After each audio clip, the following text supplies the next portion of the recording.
Big pass வீட்டில் இந்த வாரம் நடந்த நாமினேஷன் ப்ராசஸில் மொத்தம் வீட்டில் இருக்கிற 19 பேர்லேருந்து 13 பேர் நாமினேஷனுக்கு வந்துட்டாங்க. இந்த வாரம் கேப்டனான மஞ்சரி நாமினேஷனில் இல்லை.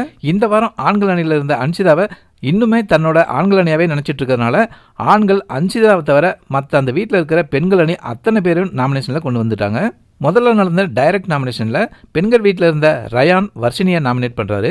அதே மாதிரி ஆண்கள் வீட்டில் இருந்த அன்சிதா முத்துவை நாமினேட் பண்ணியிருக்காங்க. அது தவிர ஆண்கள் அணியிலிருந்து விஜய் விஷால், அருண், சிவகுமார், ராணவ், ரயான் இவங்களாம் நாமினேஷனில் வந்திருக்காங்க. ஜெஃப்ரி, சத்யா, தீபக், ரஞ்சித் இவங்களாம் நாமினேஷனுக்கு வரவே இல்லை. இந்த வாரமும் ரஞ்சித் சேஃப் ஜோனுக்கு வந்துட்டாரு.